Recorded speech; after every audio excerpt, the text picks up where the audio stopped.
Aurons-nous donc à une élimination du capitaine de l'équipe de France. Stéphane Peterencel est quatrième, il est quelque peu bloqué par... Très mal parti d'ailleurs. Oui, il est bloqué par Mike Jones. Il y a 2 tours donc à disputer. Mike Jones qui lui va...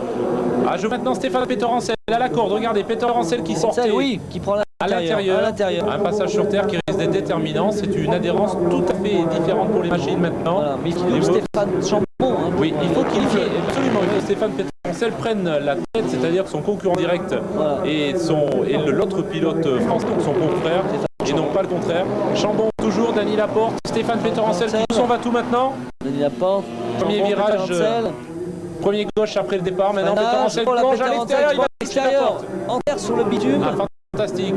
En travers sur la terre aussi, c'est vraiment belles images. Qu'elle glisse maintenant dans un petit passage. Alors le deuxième pilote américain, Mike Jones, le numéro 12, lui est déjà un petit peu dans les choux, mais par contre, Peterencel qui voudrait doubler, d'ailleurs Laporte a tout à gagner, a pris s'est laissé doubler.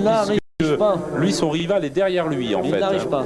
Non. Alors, dans les hoops, Stéphane Chambon en tête. Et Peterencel qui n'y arrivera pas. Non, il n'y arrivera pas.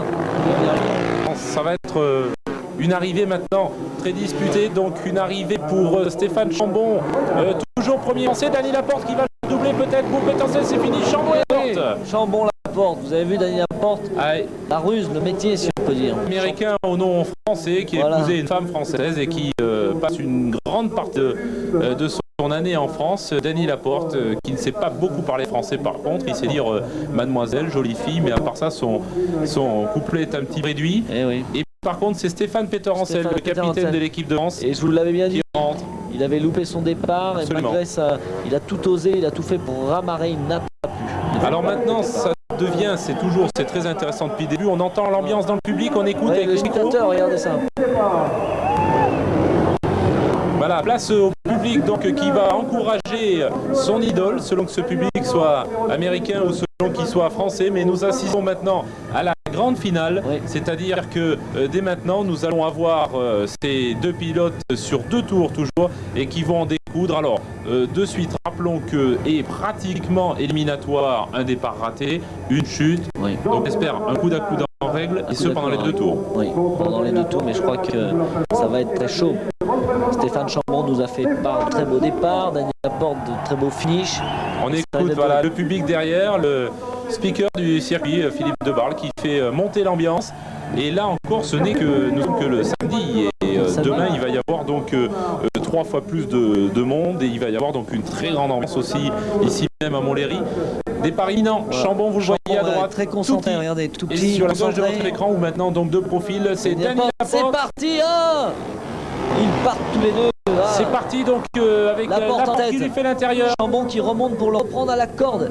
Et je rappelle que ce n'est pas un pilote contre un autre, mais c'est la France contre les États-Unis cette fois-ci. Et ce sont les États-Unis qui ont pris la tête. Est-ce un signe pour la Coupe Davis que Chambon a loupé son départ sur FR3. Donc Dany Laporte toujours. Dany Laporte en tête. Chambon qui lui ramasse la roue arrière. Regardez ça, qui se met dans son aspiration un peu. Essayer d'y faire l'intérieur en replongeant. Regardez ça, regardez ça, il replonge. Regardez ça. Chambon qui a un 4 temps et Dany Laporte a un 2 temps. Il a loupé son départ. Les whoops. Laporte paraît avec un avantage quand même, parce qu'il est auto plus léger.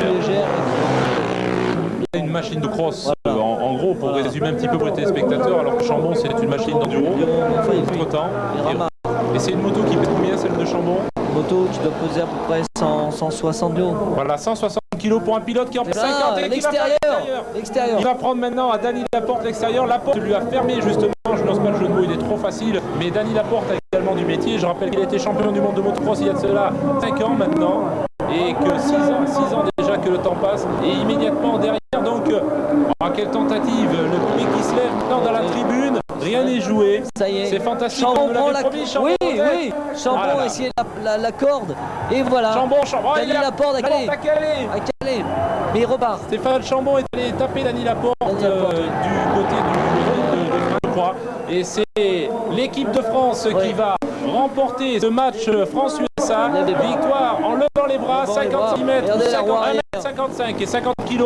Victoire de Stéphane Chambon. Et les roues arrière, regardez ça, les roues arrière qui nous Dany Laporte déçu, il est venu, il était en tête et Chambon est venu le cogner sur l'intérieur. Mais il est vrai que Dany Laporte lui avait un petit peu fermé l'accès à cette finale. Enfin bon, ça fait partie du du C'est jeu. les règles du jeu. Quand deux motos se doublent même sur une piste qui fait 7 mètres de large dans ces endroits les plus larges, eh bien on ne peut pas s'attendre à autre chose.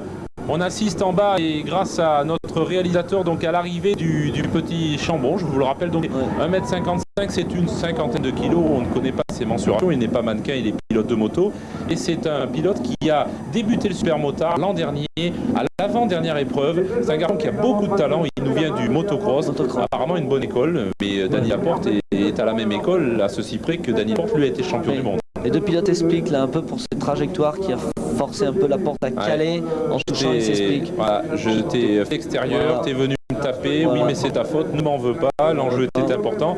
Tu m'as fermé la porte, moi j'ai forcé l'intérieur. Et c'est ce qui prouve Marc Fontan d'ailleurs l'intérêt qui était apporté à ce genre d'épreuve, c'est-à-dire qu'il y avait certaines tensions au départ que l'on n'a peut-être pas suffisamment décrit, et puis il y a une tension qui a continué dans ces courses qui étaient très rapides.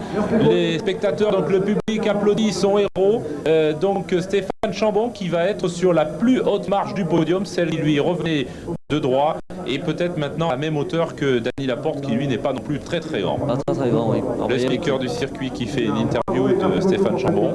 Les Pop Girls derrière qui sont là pour encourager leur pays, qui a représenté chacun un pays différent.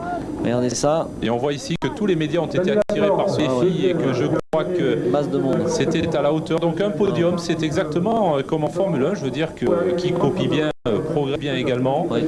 Et il va y avoir donc une remise de coupe, peut-être, enfin certainement même sur ce podium, une Marseillaise. Oui. Et Stéphane Chambon, donc je vous le rappelle, pilote Husqvarna qui remporte ce défi sur la même machine au guidon de laquelle Laurent Pidou avait remporté le championnat de France, le titre de champion de Supermotard en 1988. Regardez-le, il est tout jeune, il est tout gentil, il a une boucle d'oreille à l'oreille gauche. Il n'est pas encore habitué au podium, Stéphane. Il nous a rejoint en fin de saison dernière. On attendait un Stéphane, c'en est un autre qui est arrivé. Dany Laporte qui monte à côté de lui. La coupe qui est remise. L'Américain vert, vous voyez. Voilà, il l'a mérité, Stéphane, et il a quand même remporté la plupart des manches. Il est applaudi par Dany Laporte qui est très sportif. Un garçon très gentil, très sympathique, Dany, qui admet donc que la victoire soit revenue. Mais il y aura à Montlhéry d'autres courses demain pendant toute la journée. La coupe donc pour Stéphane Champagne entre les mains de celui-ci. Et c'est sur cette image que nous allons maintenant quitter ces deux concurrents, les deux finalistes. L'un d'entre eux a fait remporter sa patrie, Cocorico, c'est la France qui l'emporte, et nous allons maintenant rendre l'antenne à Daniel Leclerc pour la suite de cette nuit américaine avec encore beaucoup d'images de sport mécanique. Vous restez donc avec nous sur FR3. À vous Daniel Leclerc, et merci donc de votre attention.